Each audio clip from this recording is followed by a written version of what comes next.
Olá pessoal, tudo bem? Estamos de volta para mais um episódio do Papeando com Pamplona. E hoje eu tenho um prazer muito especial de gravar este episódio. Sabe por quê? Porque eu vou entrevistar uma grande figura humana que foi meu professor. Senhoras e senhores, com vocês, professor Wilson Alves de Souza. Professor Wilson, ele é professor titular de Direito Processual Civil na Faculdade de Direito da Universidade Federal da Bahia, é desembargador do Tribunal Regional Federal da Primeira Região, doutor em Direito, e o cidadão mais ilustre de Riachão de Jacuípe, embora seja difícil, porque tem muita gente ilustre lá. Professor Wilson, que bom recebê-lo na minha casa e no Papeando com Pamplona. Meu caro Rodolfo, se posso dizer assim, caro amigo, colega, quando eu recebi o teu convite, fiquei muito alegre e de pronto agendamos essa data, né? E eu realmente estava sentindo assim, a necessidade de vir ao Papeando com Pamplona, de maneira que é um prazer imenso estar aqui. Professor, não é somente um prazer para mim, é um prazer, é uma honra, é um privilégio. O senhor foi meu professor, eu fiz todo o curso de Direito Processual Civil com o senhor, fui da segunda turma, logo que o senhor ingressou lá na Universidade Federal da Bahia. O senhor foi meu patrono na formatura, um professor com cuidado com os alunos, que era algo que era apaixonante. E eu disse, eu me lembro naquelas primeiras aulas nossas, né, o senhor sempre levava lá um roteirinho, a gente seguia o roteirinho, tirava a chave do roteirinho para fazer e anotar tudo. Por quê? Porque era alguém que sempre teve essa preocupação, eu quero dar esse testemunho, preocupação de esgotar o programa. Eu ficava encantado, não somente com o seu conhecimento, mas principalmente com a sua dedicação, o seu compromisso com o magistério. E hoje tê-lo, para minha honra, como colega na Universidade Federal da Bahia, como professor titular de processo civil, é uma satisfação imensa, até mesmo porque a gente tem uma ligação e as pessoas não sabem, né? Meu pai fez direito muito mais velho e meu pai foi colega de professor Wilson na faculdade, então, contemporâneo, né? Eu tenho essa satisfação imensa de poder conviver com alguém que também teve um cuidado, um contato com meu pai. E feito esses registros pessoais, porque é aquela ideia de que eu não devo falar só o roteiro, mas sim aquilo que o coração expressa. Vamos papear. Mas a gente veio aqui para papear, professor, mas diga aí. Antes do roteiro, a propósito de você ter sido meu aluno na minha segunda turma, eu queria dizer que já estava experimentado, você já não foi mais meu cobaia, né? Fui da primeira. E eu quero registrar, sim, que sempre tive um reconhecimento dos alunos desde a primeira turma. Eu fui nome da turma. Foram 2 semestres, né? A turma sempre se divide. E paraninfo da outra metade da minha primeira turma. Da sua, que foi a segunda, eu fui patrono. Mas eu quero registrar aqui um fato, porque eu tenho uma boa memória. E esse fato é um fato bem revelador do seu caráter, elevado caráter. Eu me lembro muito bem que numa das provas, não sei se foi a primeira, da segunda, não sei, houve uma revolta na turma, porque uma pergunta assim um pouco interessante e o pessoal realmente não respondeu bem. E o pessoal ficou meio indignado com as notas e você, em plena sala, disse para os colegas, vamos fazer aqui a autocrítica. Vamos ver quem errou foi o professor, se fomos nós. Né? E todo mundo ficou calado, né? Não pôde dizer realmente nada. Não sei se você se lembra desse fato. Eu lembro até a questão. Mas eu me lembro. Proferir sentença de férias. Aí eu disse, depois eu virei juiz. Eu lembro. E era algo, porque foi em processo civil 1 ou 2, eu acho que foi em um, alguma coisa assim. É aquela coisa, eu tenho um dom e uma maldição, sua memória. E essa memória afetiva também está presente. E quero só concluir essa introdução, digamos assim, de amenidades, para dizer que quero te parabenizar pela tua titulação, né, de ontem. Meu colega de professor titular, dos novos titulares, né, eu fui dos primeiros que, em 2012, já tem algum tempo, e fico muito feliz de ter sido meu aluno, a galgar o coleguismo de titulação, viu? Pedi desculpas porque não esteve presente, eu estava em Brasília, cheguei de Brasília ontem à noite, porque não podia faltar esse compromisso de jeito nenhum.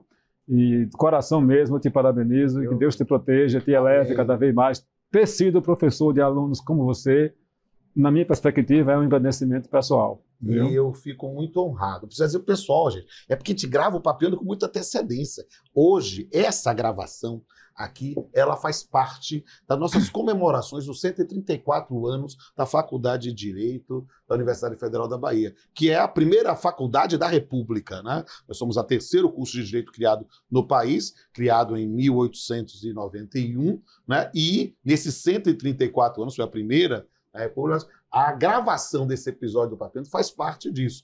E o primeiro ato dessa comemoração foi ontem, né? Ontem, 1º de abril, dia da mentira, mas o dia da verdade da minha vida, em que eu defendi o meu memorial para professor titular.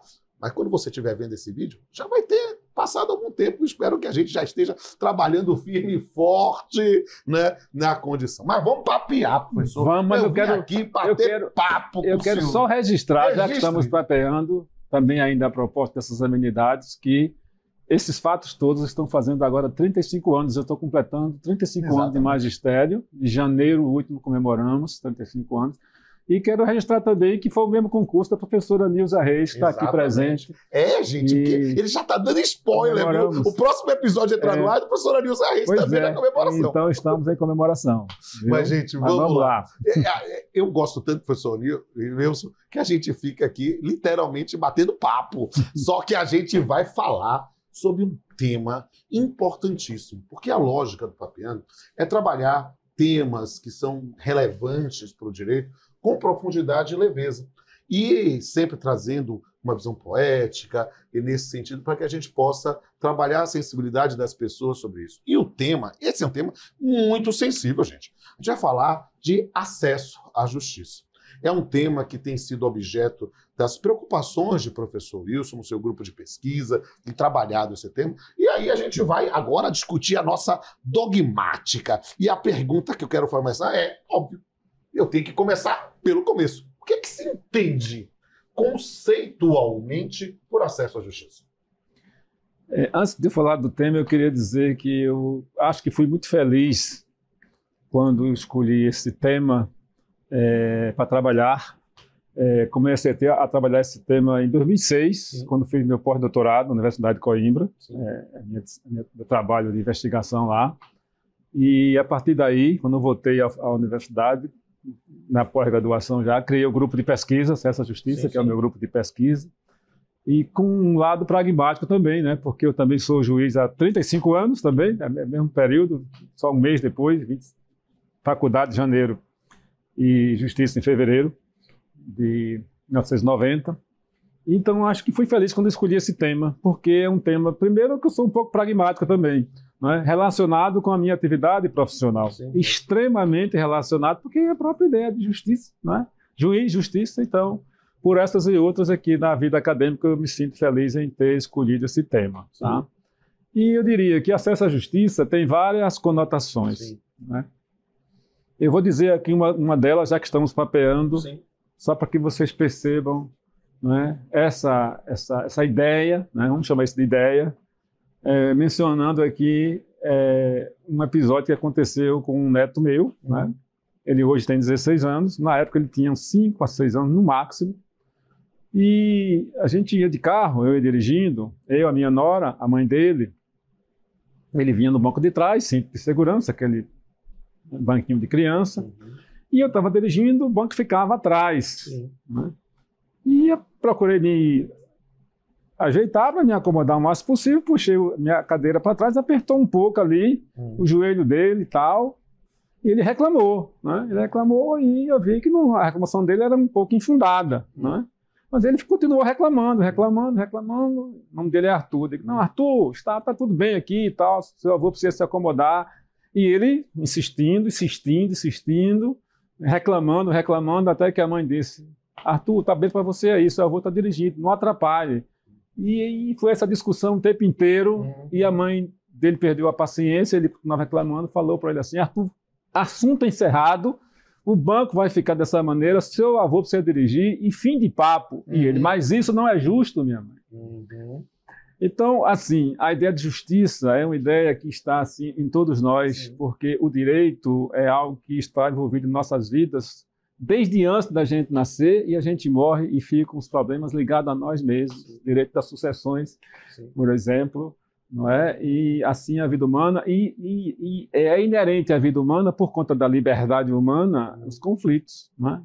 E os conflitos precisam ser resolvidos, não é? E, portanto, é preciso que haja justiça, não é? E é preciso que haja um acesso à justiça. Só que essa concepção de justiça não é necessariamente relacionada com a questão do poder judiciário apenas, não é? Então, quando nós falamos, por exemplo, que o povo clama por justiça, nós estamos falando de justiça na dimensão ético-social, não é? Nós, quando estamos clamando por mais igualdade social e econômica, e o Brasil é um país profundamente desigual, né? Vocês, juiz do trabalho, sabem muito bem disso, não é? Mais do que qualquer outro campo do direito. E quando nós estamos tratando dessas lutas dos direitos sociais, isso é justiça, é acesso à justiça no sentido macro da expressão, que envolve também esse aspecto. O outro é limitado ao acesso ao poder judiciário, porque os conflitos estão aí, quem se sente com seus direitos violados tem que buscar a solução da justiça, de um órgão que resolva esses conflitos, para que você busque os seus direitos, né? Essa compreensão de acesso à justiça como algo superior ou mais abrangente do que acesso ao poder judiciário é fundamental. Mas eu quero entender, porque a gente fala com frequência de um tema de ondas de acesso à justiça. Como é que o senhor analisa essa questão? Muito bem. Eu só queria agora apresentar o meu conceito de acesso à justiça, sim, no sentido agora do acesso ao sistema de justiça. Pois não. Né? Porque há uma ideia de acesso como uma porta de entrada. Eu vejo que tua casa aqui tem várias portas, né? Interessantes, né? A gente nem acha que é uma porta, mas é uma porta, não é? E essa porta de entrada, né, a impressão que pode dar é que aberta a porta, eu consegui o acesso à justiça. Mas você só está no começo. Verdade. Né? É preciso, no meu livro Acesso à Justiça, né, eu tenho um livro com esse título também, Acesso à Justiça, que foi fruto dessa investigação de pós-doutorado, eu falo disso, né? Inspirado em Kafka, né? Eu conceituo acesso à justiça, está com os grifos, porta de entrada e porta de saída. Não é? A porta de entrada, né, é você ter um advogado para defender os seus direitos, apresentar uma demanda.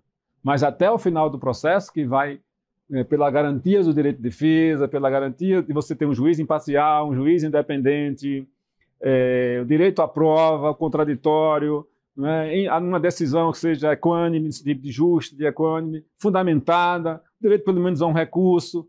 Né? E no final de tudo, se essa decisão precisar ser efetivada, nem toda decisão precisa ser efetivada, né? Uma sentença declaratória é suficiente, mas uma sentença de prestação tem que ser efetivada. A efetivação também faz parte, e nós sabemos muitas vezes que as decisões não são cumpridas, e aí a pior forma de injustiça é essa. Então, o acesso à justiça, no sentido de uma demanda judicial, passa por tudo isso, se tudo se concretiza. E um tempo razoável, né, que eu acabei esquecendo de me falar, mas porque já dizia o Rui Barbosa que justiça demorada é a mais grave das injustiças. Então, esse é o conceito que eu apresento de acesso à justiça. E as ondas de acesso à justiça? As ondas.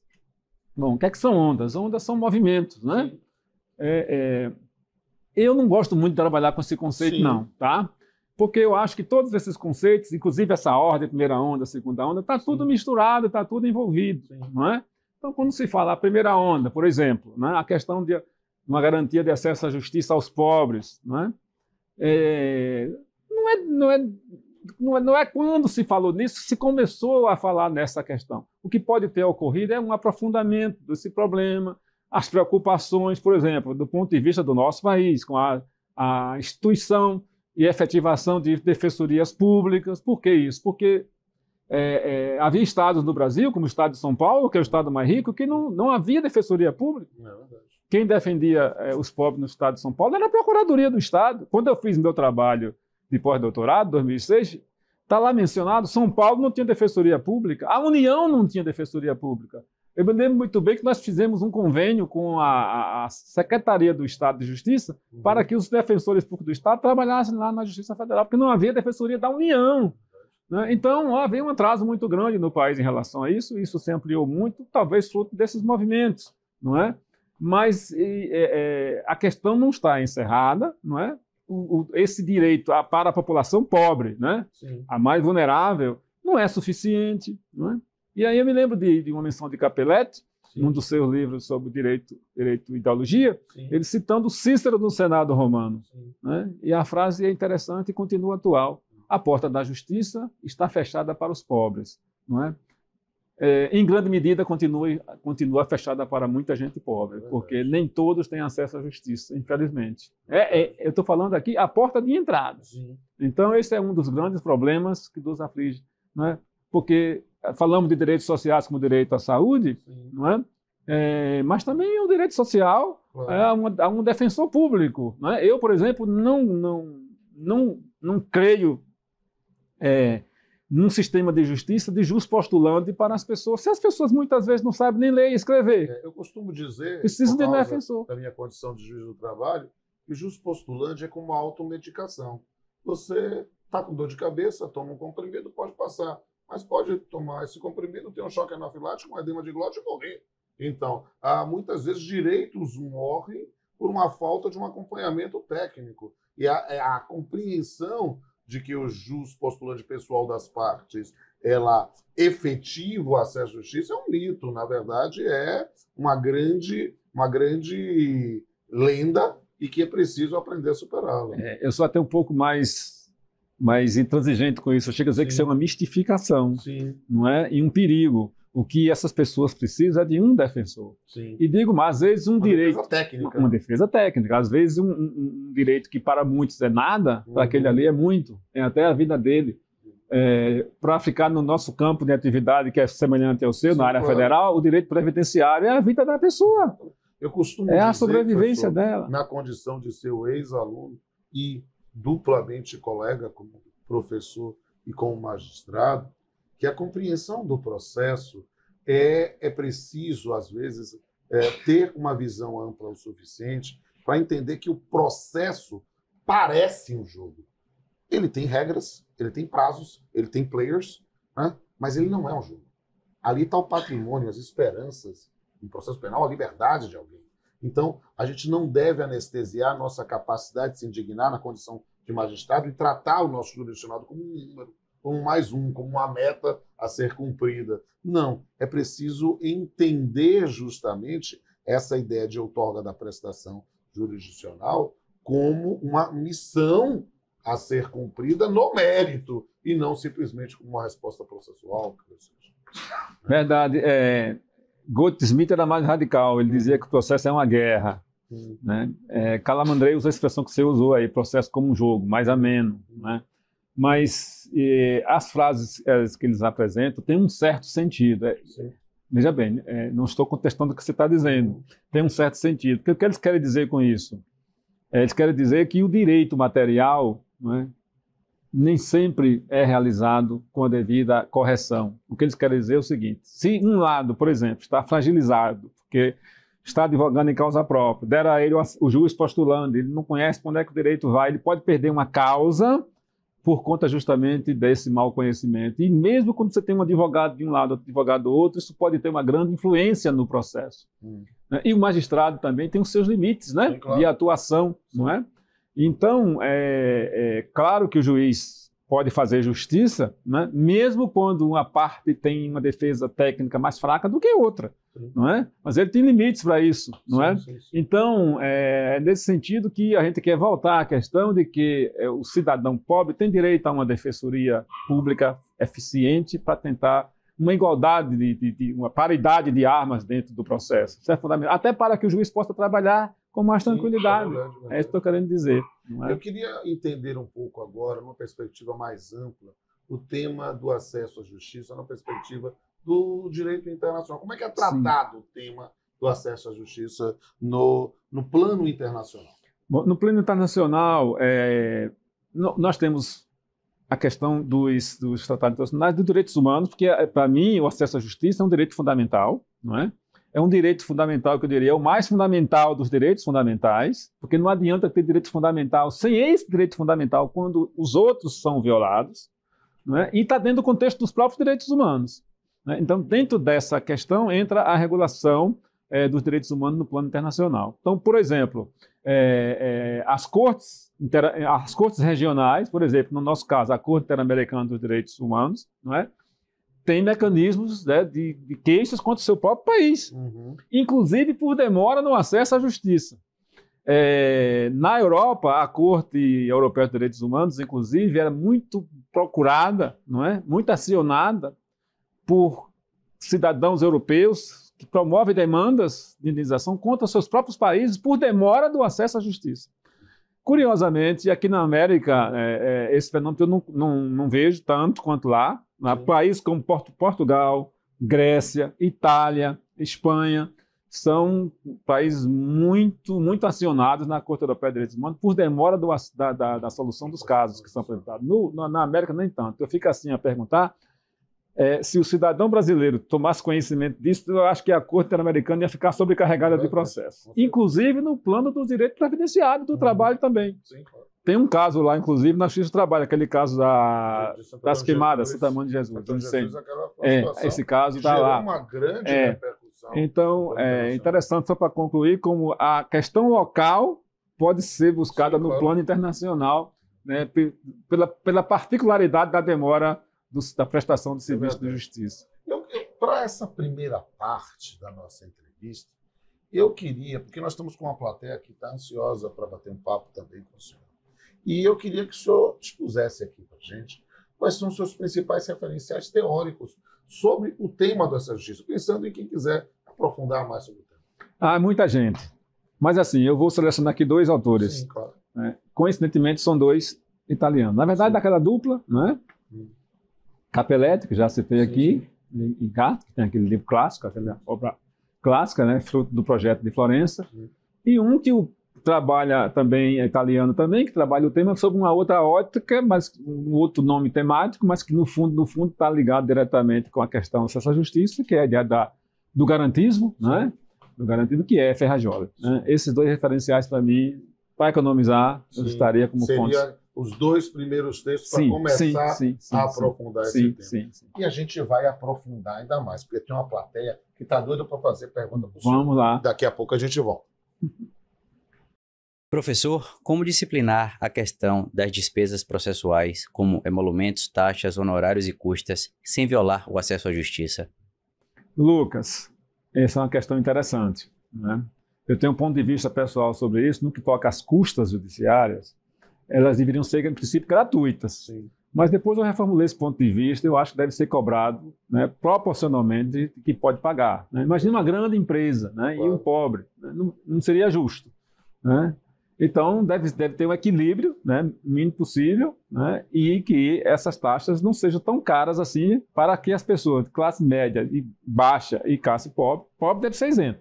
Né? Mas quem pode pagar como classe média, que seja o mínimo possível. Né? E deixar as taxas mais caras para as grandes empresas, para quem realmente pode pagar, né? Ideia de proporcionalidade com relação às custas. Certo. Com relação a honorários, é uma questão mais delicada. Eu acho que houve um problema muito sério no Brasil, não é?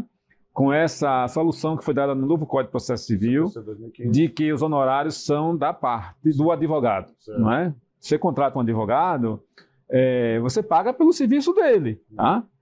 Os honorários de sucumbência é a ideia de restituição integral, não é? De que você, ganhando a causa, o que você pagou para o advogado seja restituído, não é? Num certo equilíbrio que a lei vai dar. Não quer dizer que vai restituir integralmente por conta do contrato, né? Mas porque a lei dá um equilíbrio. Era a solução do Código anterior. Certo. Nos Estados Unidos, há uma interessante, o jus postulando lá é mais amplo, né, porque lá tem a ideia de júri civil, então aí tem um certo equilíbrio, juiz civil, né, não juiz estatal, juiz leigo, essa coisa toda.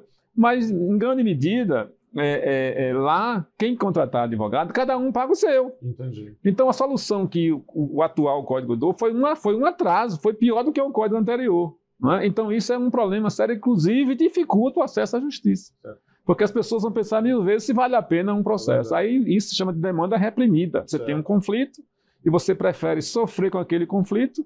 Isso pode desencadear para reações, né, complicadas, né? Nunca se sabe como é a condição humana, e isso é ruim. né, para o sistema. Certo. E a parte dos emolumentos? O que o senhor acha? Você acha que os emolumentos, o pagamento para despesas, eles inviabilizam o acesso à justiça? Dificultam, né? Certo. Dificultam. Mas está dentro desse contexto, né, que eu falei aqui, de proporcionalidade. No sentido mais amplo. Mais amplo. É boa pergunta. Professor, qual é o papel da Defensoria Pública na busca pela justiça? Andressa, essa é uma questão crucial, né? Porque se nós estamos falando daquela porta de entrada, né, fundamentalmente para quem não pode pagar um advogado, esse é o papel principal da Defensoria Pública. Mas ela tem outras funções de aconselhamento, de assessoria, de explicar para a pessoa se ela realmente tem direito ou não, não é? Eu sei que isso é uma coisa muito perigosa, porque às vezes pode se dar um parecer que não corresponde à realidade, né? Mas é um dos papéis da Defensoria Pública, né? Muitas vezes a parte acha que tem direito e de fato não tem, não é? Mas o principal dela é justamente esse, não é? Ser o advogado, né? O seu agente, ser o advogado, por isso que deve ser um órgão realmente preparado. Exato. Não é?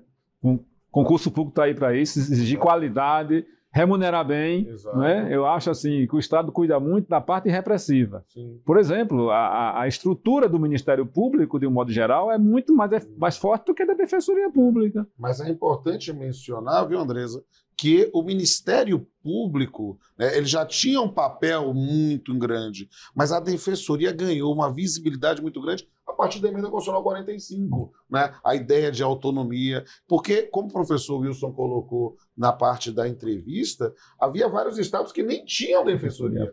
Então, eu não tenho a menor sombra pálida de dúvida que a Defensoria efetivamente bem estruturada e preparada, ela ajuda a viabilizar o acesso à justiça.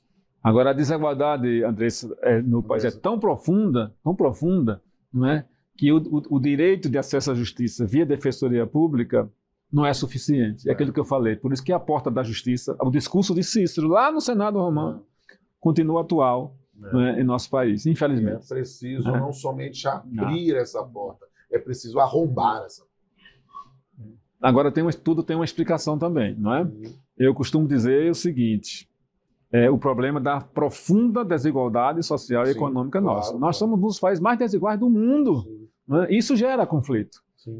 Um Estado capitalista, estimulador da sociedade de consumo, e que não dá oportunidade a todos, tá? que nunca resolveu o problema da escravidão. Né? Continua aí. E o racismo que a gente vê hoje é fruto de toda essa cultura que está enraizada dentro do nosso país, não é? O jeitinho brasileiro mistificador, né? E o racismo está aí. Há poucos dias aí, um jogo de futebol, curiosamente, de mulheres, né? Você praticou um ato de racismo jogando casca de banana no estádio. Quer dizer, é uma vergonha isso, tudo isso é fruto da desigualdade. O que é que isso significa? Quanto mais desigual uma sociedade, maior a quantidade de conflitos. Em todas as áreas. Trabalhista, criminal, civil. Né? E isso repercute no dilema de acesso à justiça, porque nós precisamos de mais polícia, mais Ministério Público, mais Defensoria Pública, né? E mais justiça. Ou seja, a pensar globalmente, tudo isso envolveria de justiça, né, que os governantes deveriam assim fazer, né, e investir num Estado que pudesse ser um Estado forte do ponto de vista social e econômico, que reduziria os conflitos. Eu acho que a redução dos conflitos está aí. Né? Agora, chegamos a um nível tão grave de problema que nós não temos como deixar de tomar medidas atuais. Questão da segurança, por exemplo. Vai ficar sem polícia? Não. Não justifica a letalidade policial. Mas nós precisamos de polícia. Agora, se o país tiver políticas realmente, né, que isso é uma continuação. Não se resolve isso do dia para a noite, mas tem que começar a se construir um país para todos. Né? Perfeito. Acho que esse é um tema que a gente ainda vai continuar falando. Professor, qual o papel do Ministério Público na busca pelo acesso à justiça? É muito diferente da Defensoria Pública, né? Porque o Ministério Público ele tem um papel amplo, né?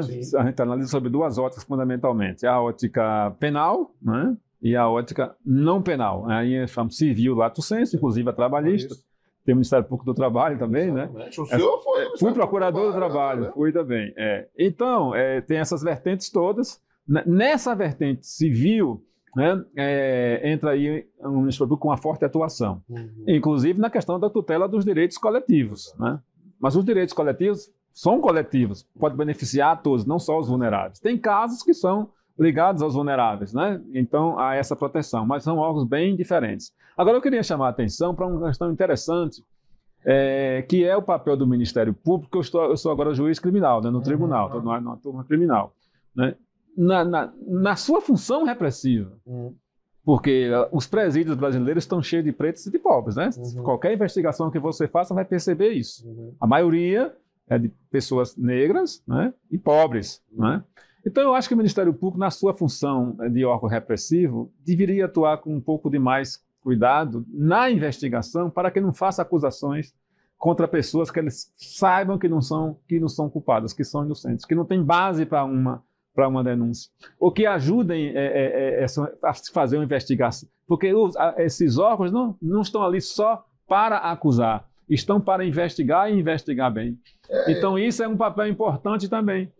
E essa pergunta de Adriela é muito importante também para a gente entender, né, o papel ontológico do Ministério Público. Porque as pessoas acabam identificando o Ministério Público só como o acusador, e o Ministério Público pode pedir absolvição. Ou seja, ele é um fiscal da lei, mesmo quando ele atua nessa perspectiva. Então, na ideia ampla de acesso à justiça, sem sombra de dúvida, o acesso à justiça pode se dar também pela absolvição, também por uma medida diferente da ideia de condenação, seja no campo criminal, seja na justiça não penal. Professor, qual a relevância do Conselho Nacional de Justiça para o acesso à justiça? Antônio, veja bem, eu vejo a instituição do Conselho Nacional de Justiça sobre dois aspectos, né?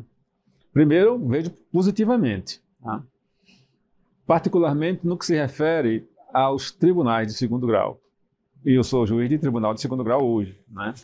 Porque no meu tempo de advogado, só havia controle, não é, para os juízes de primeiro grau. Feito por quem? Pelos tribunais de segundo grau. E quem controlava os tribunais de segundo grau? Ninguém. Né?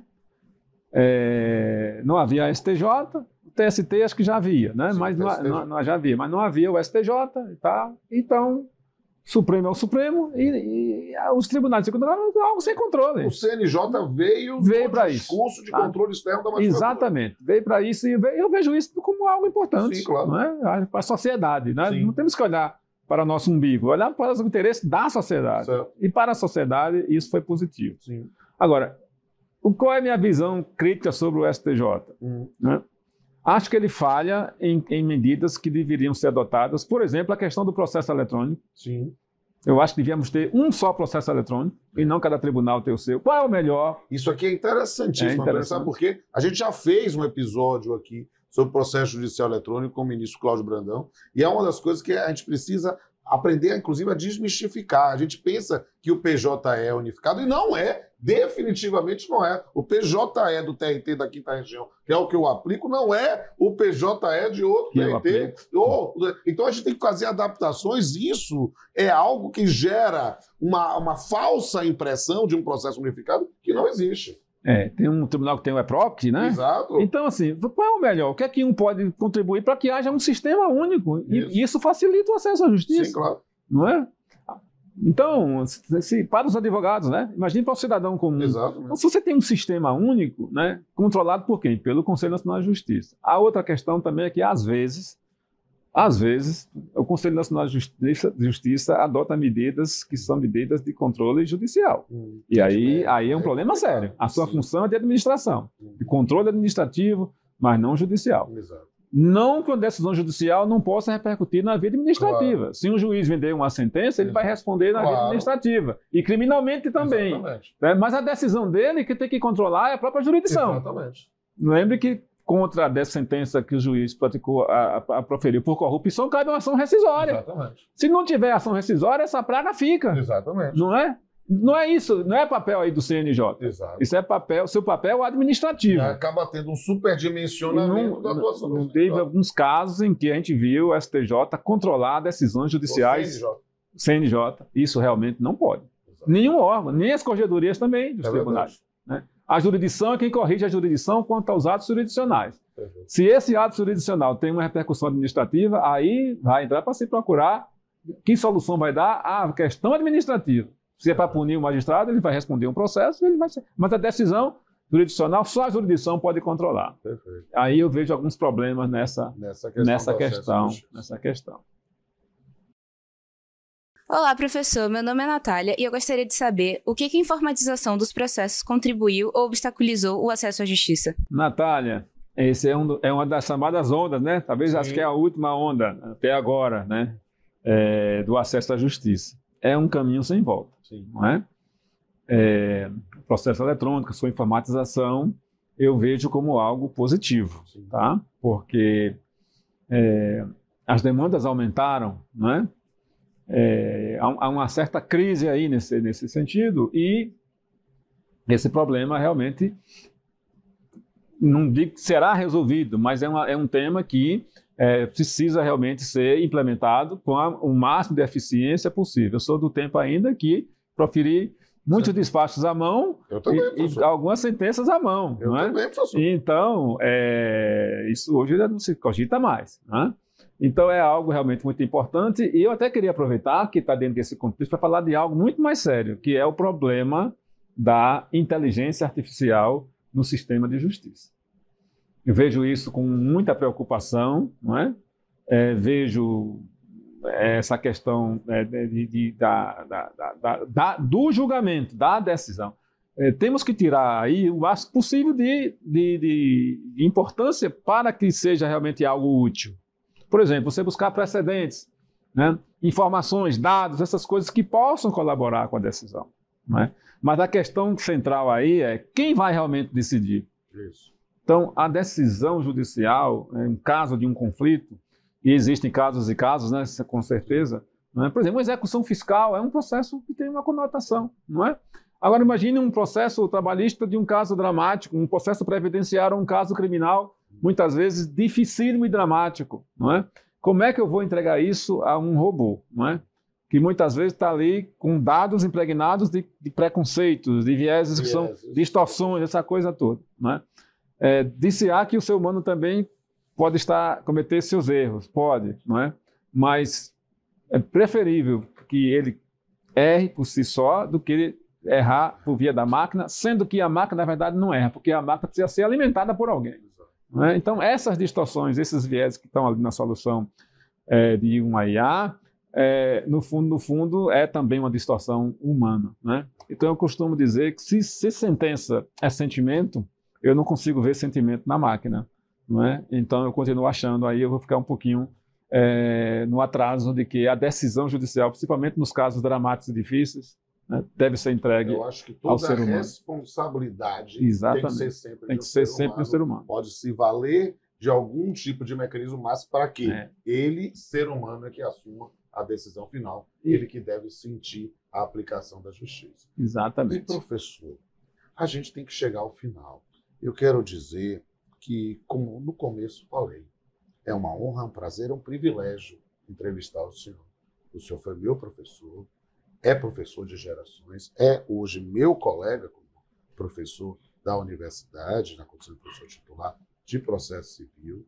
Para mim é uma satisfação imensa poder entrevistá-lo e prestigiá-lo. O senhor é um paradigma, é um modelo para gerações. É alguém que é dedicado, é alguém que é preocupado, é alguém que é humano, é alguém que não tem medo, salvo um medo de ter medo. Porque se há uma coisa que eu nunca posso negar, é a sua coragem na atuação jurisdicional, como professor e tudo mais, porque já estamos juntos, professor, nessa estrada há mais de 30 anos. E eu quero ter uma última satisfação, é que, encerrando o Papeando, eu posso fazer um brinde com Vossa Excelência. E, meus amigos, nós vamos encerrar mais um episódio do Papeando. Se você gostou, veja lá no Instagram, Papeando com Pamplona, imagem dos bastidores. Veja no canal Papeando com Pamplona, no YouTube, outros episódios. E veja, daqui a pouquinho, a nossa visão poética sobre o tema do acesso à justiça. Até a próxima. Sobre o acesso à justiça. No confronto entre o certo e o errado, o acesso à justiça é um preceito sagrado, solução civilizada de conflitos, um ideal a se alcançar, com postura vigilante, a democracia a se afirmar. A justiça material, que busca o direito justo, e a justiça processual, que garante o meio vetusto, ambas são essenciais para uma sociedade que valorize o cidadão, onde todos sejam respeitados, sem preconceito ou distinção.